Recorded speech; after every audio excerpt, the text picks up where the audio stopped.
好，现在已经到了四月的中旬了，果然又要开始稳定的开始更新这些视频了。然后经过上次的教训，我觉得我们的引擎确实难用，所以呢，寡人决定新起一个项目。这个项目是之前做了一天的，所以说会好一点。而且总结了一下，之前的那个 Project Unity 之所以会难做，有这么几个原因。我需要重写角色的控制，在我对引擎不熟的情况下，还是比较难做的。然后我需要重写 Camera，这个也不是一个容易做的事。那本身是个多人的游戏，在前面两个部分都没有写完的情况下，去做第三个部分的话，当然是事倍功半。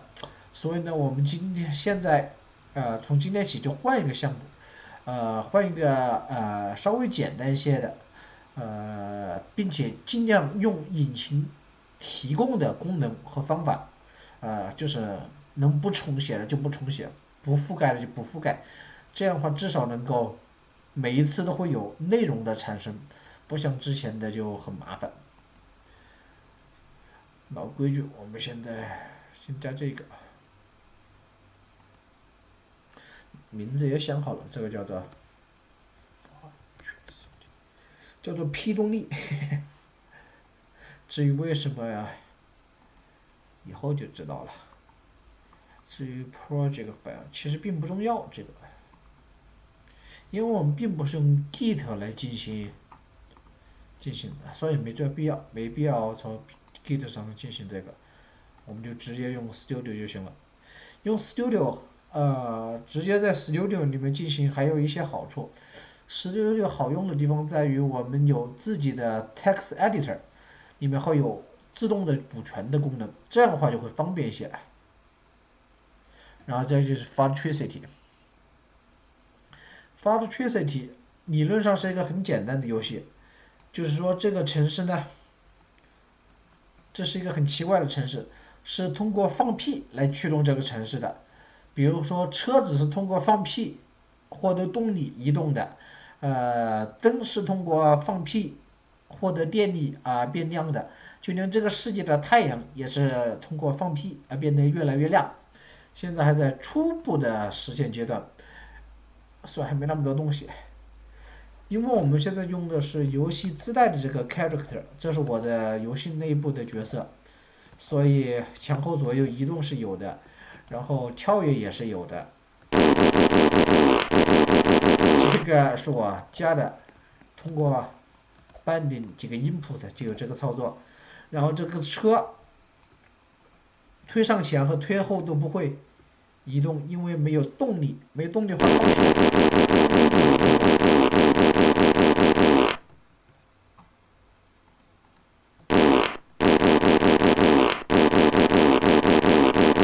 不对呀，上次还能动的。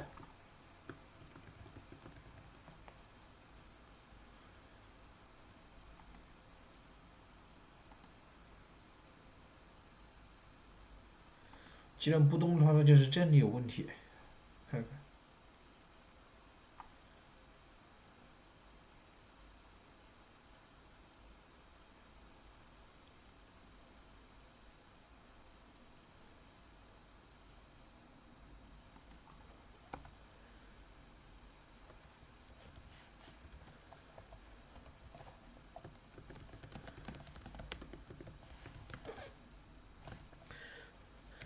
这个 script 会做一件很简单的事，从我的角色那里吸取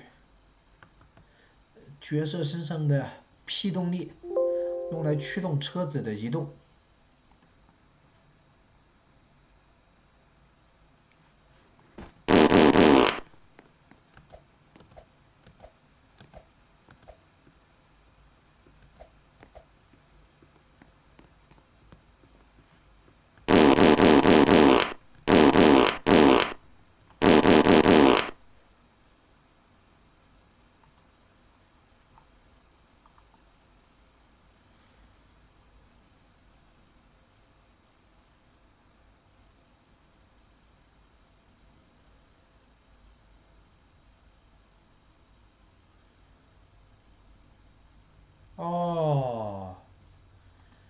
角色并没有这个。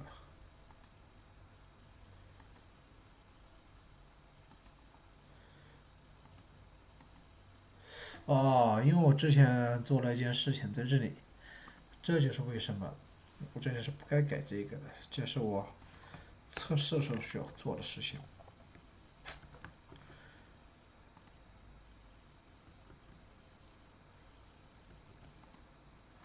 这样就可以了。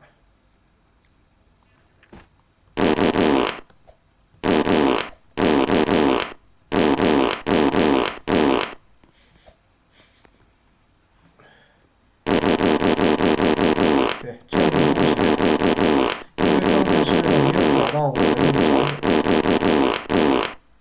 如果停止放屁的话，它就会慢慢的就不动了。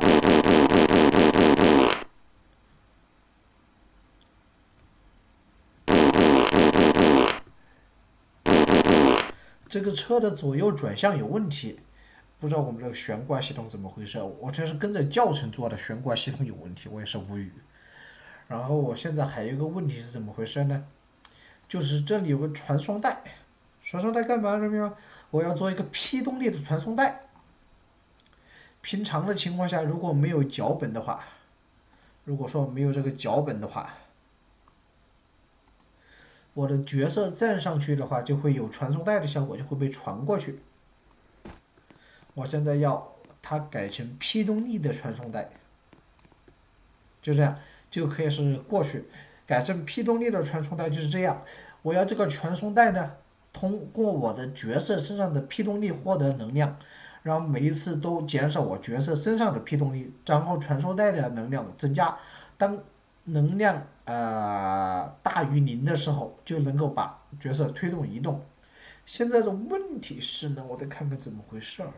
对，现在的问题是这个实验方式不行，为什么不行呢？让我们打印一下，打印一下。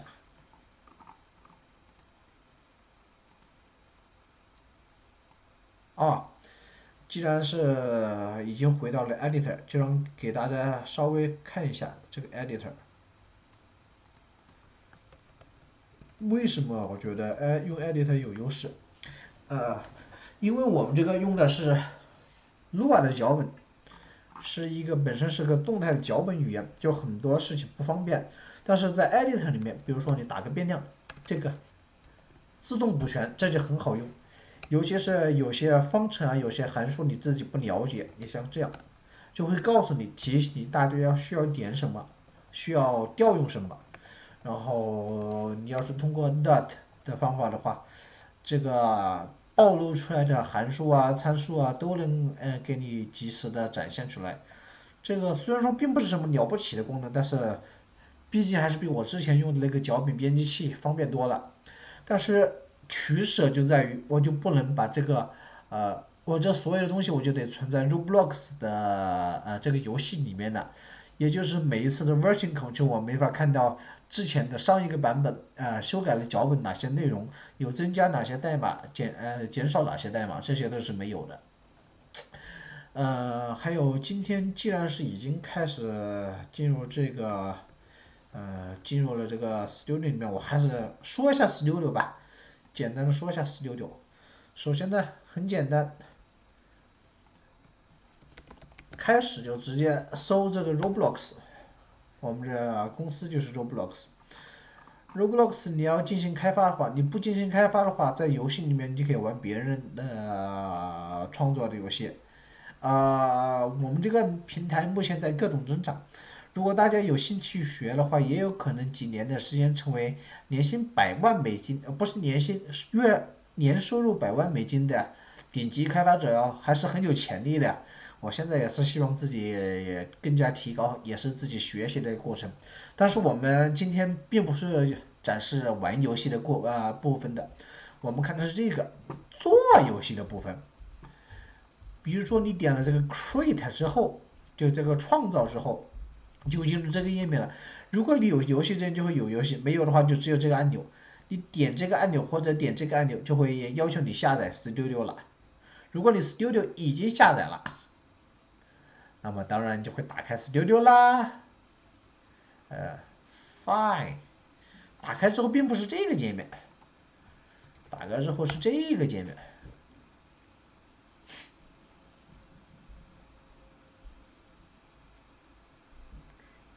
你看，我们现在这是改版之后的 Studio 的 Launcher。一开始的话有几个选项，这个 New 就是让你通过一些模板选一些自带的一开始初始的 template 的游戏，比如说这个海盗岛。别看我们是个小公司，但是这还是有点意思的。这就是一开始就会我们赠送你的，你一进入这个平台就能够从这个关卡开始设计，然后这个游戏角色就是你在 Roblox 的角色，你可以通过当然你可以通过购买 Robux， 然后去给自己的角色增加装备，我是不在乎这些。然后这是我们现在的水面渲染。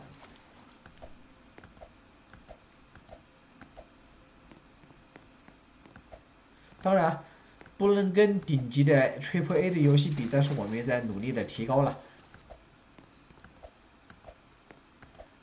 我们的游戏更多的情况下是追求有趣。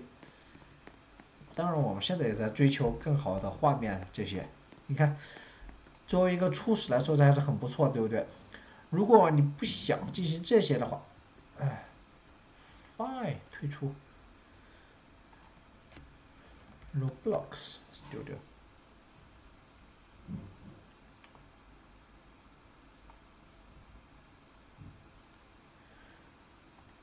这几个都一样，就不同的排列。然后第二栏就是你自己的游戏，如果你自己的游戏太多，这个都会显示不下，这是很正常的，明白？然后这个 recent 就有点不一样，为什么不一样呢？就是不是你自己发布在 Roblox 上的游戏，如果你是本地创建的游戏，也会出现在这里。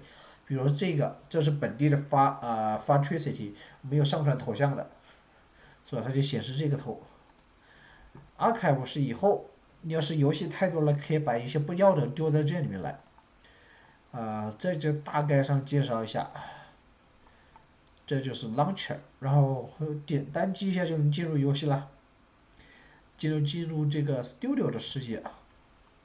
我们这个排版有点奇怪，第一个是 Home 的话，这里有个很重要的是这个键，这是 Play 键。Play 的话有几种 Play，我们这个是因为自带的就有网络的模式，所以说你任何做的游戏都是多人的游戏，所以我们的这个 Play 的模式会多一点，会麻烦一点，但是这是可以理解了。然后 Model 一些很常见的一些操作，比如说插入几个 part 进来呀，更改 material，把两个 part 合成一个，用一个 part 去消减另一个，都在这边。Test 就是用来 test 的了，这有什么好？那 View 里面有很多东西，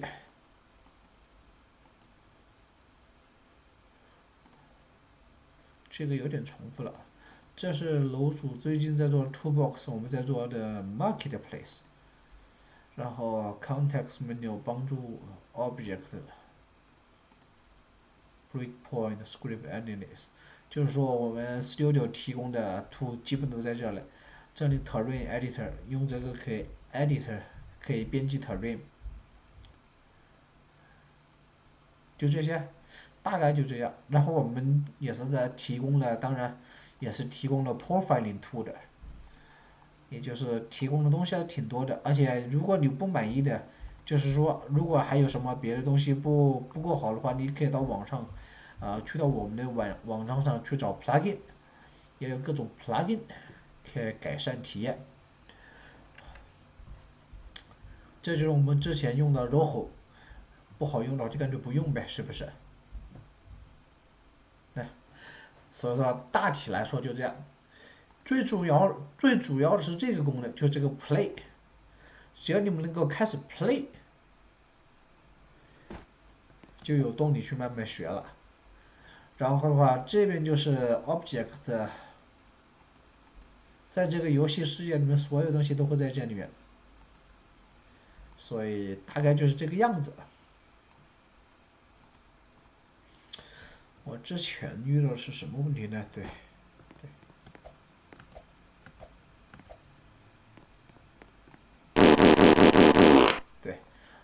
我之前遇到的问题是在于这一点。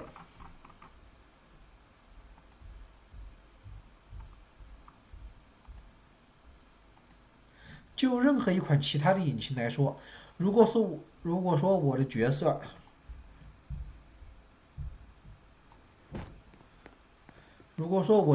的脚碰到这个传送带，会有一个事件发生，那么也就通过这个传送带，我应该接收到一个事件，我知道左脚还是右脚碰到了传送带，然后这个左脚或者右脚就会被传到一个函数里面，通过这个函数我就能够获得 reference。对于我这个角色的 reference，那么理论上讲，我把任何东西放在我的角色的里面，比如说 animal 是我的角色，比如说我创建了一个 status 里面放我的 P 动力的能量，那么我这个传送带既然能够 reference 到我的这个animal 的这个角色，那么我就应该能够获得应该能够 access 的 status 的这个 folder，也就应该能够 access what is inside the status folder，就是在这个 status folder 里面的内容。但是实际情况是在我们的引擎里面却获不到，就是我可以拿到我这个玩家的 reference，我却拿不到这个 status 文件夹，然后这里面的东西我就拿不到，然后导致的结果就是这个传送带没法读取我这个玩家的 P 动力，然后也就没法吸取能量，然后我的脚本是这个传送带会逐渐的失去能量，在获得不了能量、失去能量的情况下，最后当然就不会动了。所以我现在考虑的是怎么做呢？那这有可能是我们的客户端和服务器的处理方式，我不太怎么回事。一个最简单的处理方法，那就是我把这些逻辑全部放在他喵的服务器上，只要是放在服务器上，那所有人就是由服务器告诉客户端你有多少能量，然后让这个玩家移动，这样的话就应该能够实现移动了。然后问题是我还没真写过这些，所以我得看看别人怎么做的。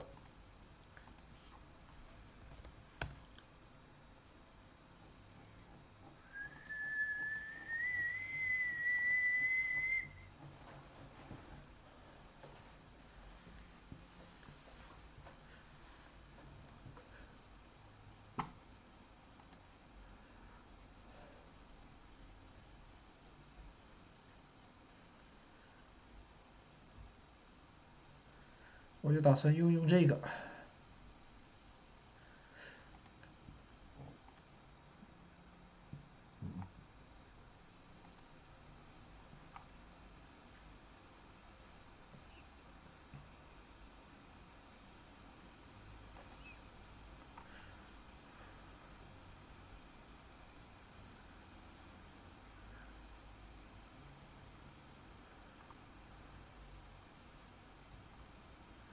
所以别人也是用的 ROHO，OK。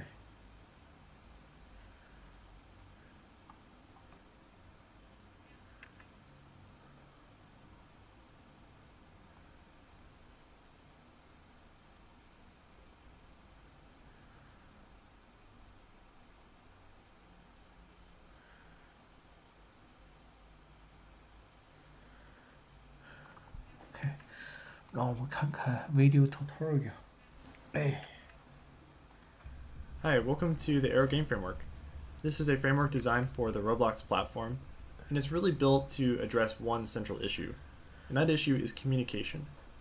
Communication both between your code in general, but also between the server and client models. If you've ever done Roblox game development, you know that you have to fiddle around with remote functions and remote events a lot. This framework just deals with that for you, so you never have to worry about it. So in this introduction, I just want to discuss how to install the framework into your game, and in the further videos, we're going to talk about how to actually use the framework. What you see here is the GitHub page for the framework. So all the code is open sourced and available from here. You are free to contribute to this code if you want to, as well as report bug issues. And there's also some simple documentation showed here too. So in order to get started, the first thing we need to do is install the plugin for Studio. So the link to that is here on the GitHub page, and that will direct you to here. And once you install that, open up Studio, open your game, and you're going to see these 3 new buttons as plugins. This is the framework button, the code button, and the installer. So if we just try to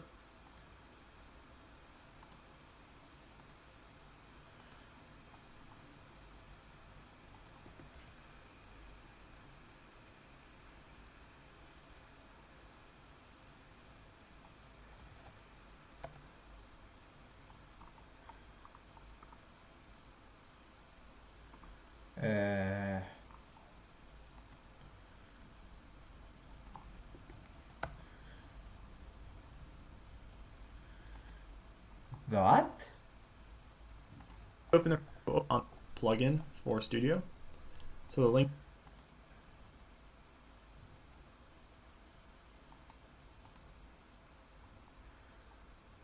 yes.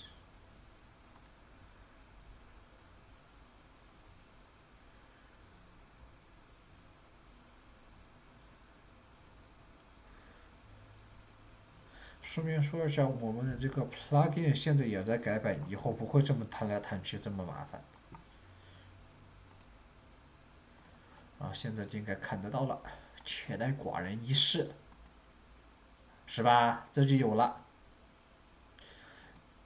有了这个之后，它并不会出现在这里，因为我这个 Studio 刚才是开的，那我就得关掉，然后再开一次。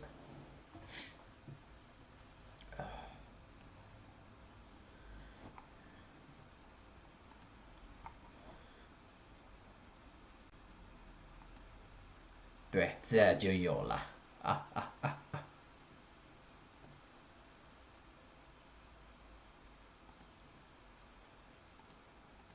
link to that is here on the GitHub page, and that will direct you to here. And once you install that, open up Studio, open your game, and you're going to see these 3 new buttons as plugins. This is the framework button, the code button, and the installer. So if we just try to open the framework right now, it's just going to say, oh, it's not installed, which is good, that's the case. And we can open the installer from here, or we can click it from here. So let's install the framework right away. So open the installer, it's going to show like this, just click install. By default, it's not going to work. If we click it, it's going to say 给错了。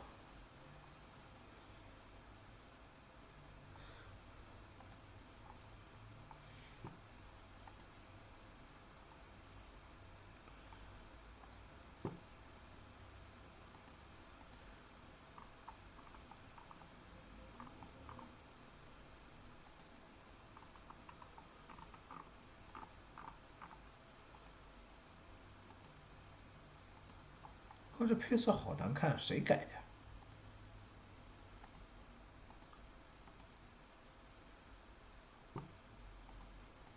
HTTP requests are not enabled, so we need to enable that first. So we're going to go to the game settings, options, turn that on.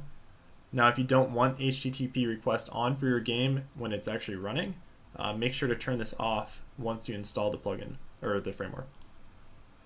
So open up the installer again and click install, and now it's going to fetch all the files.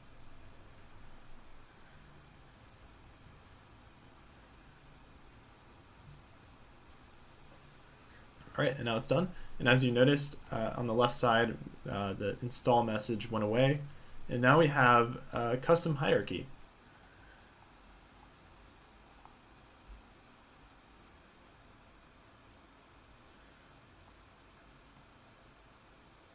That's a lot of. Okay.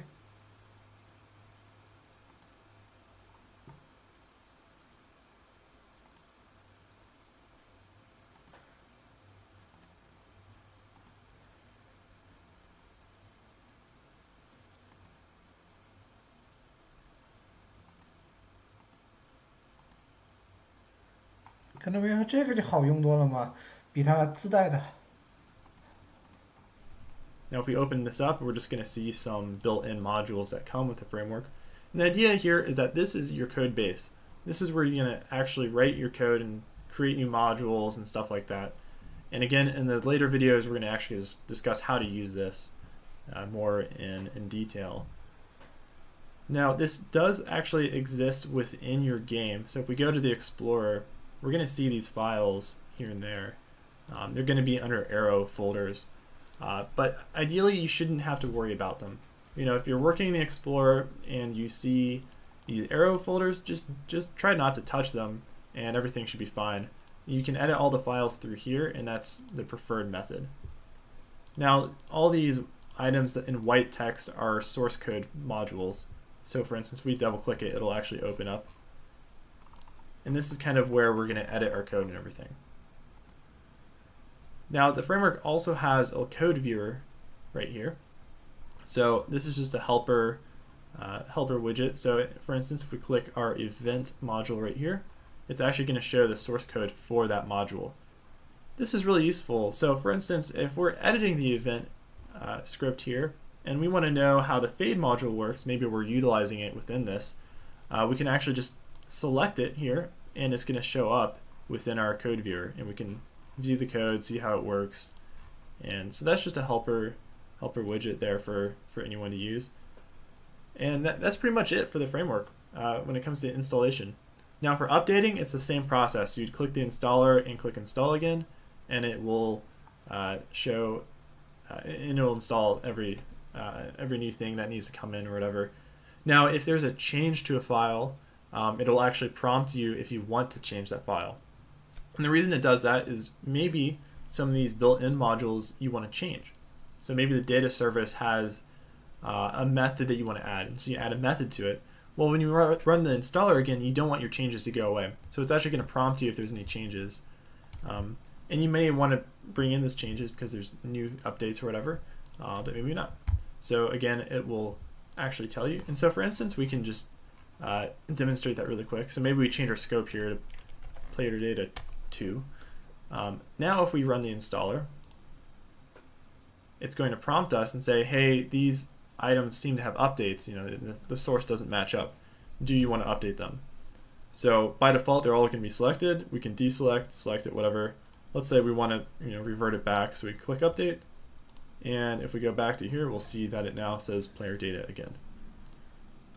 So again, that's how you're going to bring in new changes from the framework, but also can determine what you want to change, what you want to keep the same. All right, and like I said before, the following videos after this are going to discuss how to actually use this framework and write code for it. All right, so let's talk about server services. So we're going to focus basically on the server-side coding of the framework in this tutorial. Not just services, but also the modules. So again, explicitly the server-side coding on the framework. And we're just going to kind of do a quick overview. Nothing super intense, and we're not going to cover all the features of it necessarily in this video. We will get to that later. So a service is an object, a module script explicitly really, that is initialized at runtime and exists throughout runtime, and only one exists. So it's like a singleton, kind of like a service you'd have internally anyway, like the point service or the badge service. Like that, but you're creating your own. And similarly, you can have methods and events and properties, all that good stuff. So to create a service, I'm using the AeroGame Framework plugin.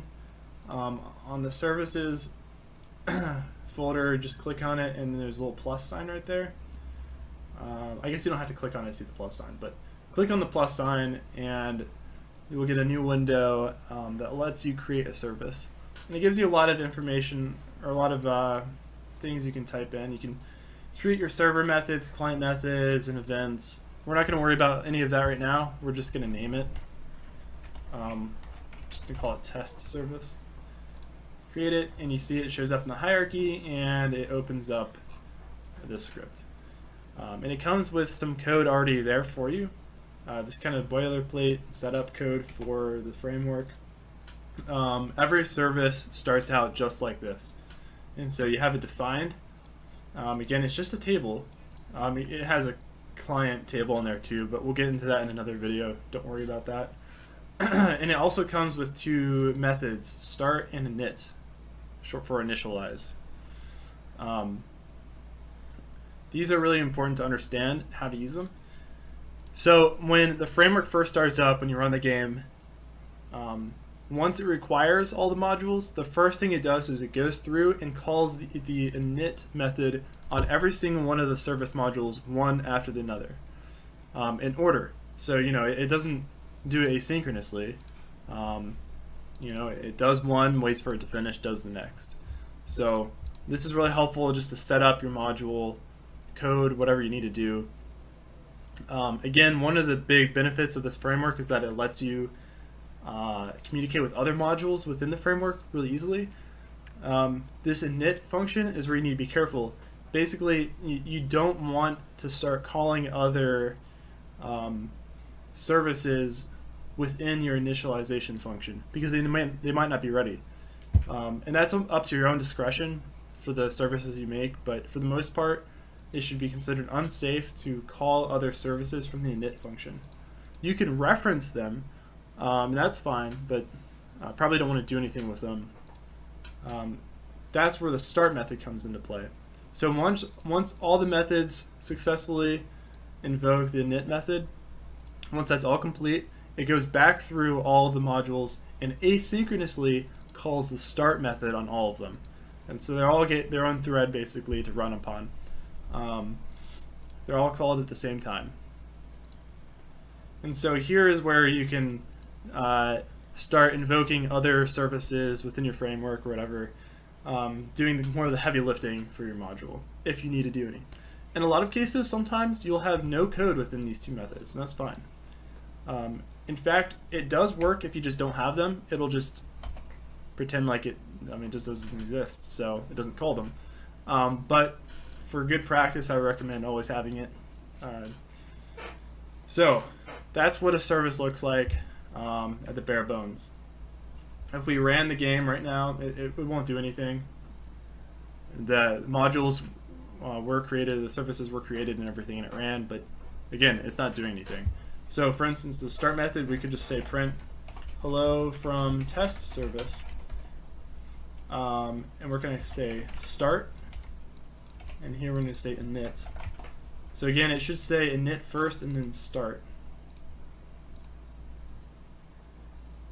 And that's exactly what we see. So those get executed at the beginning of the game. To add in our own methods, it's really easy. You just do it like any other module. So test service, we're just going to create a simple sum method. So to execute this, we're just going to run it within our start method. So print the sum of 2 plus 4 equals self sum 2 into 4. And if we execute the code, we should see it print that out. Yep, the sum of 2 plus 4 equals 6. So it's really easy to write a method for your services. Super easy. So now it comes into the question, how do you actually execute code from other services? How do you even reference other services? So what's special about this framework is that when the services are created, it actually injects a few things into it. Specifically, it injects self.services, self.shared, and self.modules. So self.services just references the services table again. Self.shared references your shared code here. Shared is simply modules that can be accessed by both the client and the server. And modules references your server-side modules. So we have some services already existing within our framework. Let's look at one of those. So we have the data service, for instance. And using our little code referencer thing here in part of the plugin, we can see some of the methods. So data service set global key value. That's what we want to do. In order to reference the data service right here, in our code, all we have to do is say local data service equals self.services. Again, services is just a table that's injected into our service here. Dot data service, and that will reference our data service. Now we can use it. Data service set global test. Just write 32 to it. If we run it, we should get an error or a warning saying that we can't set data. Or maybe we can. Sometimes it works.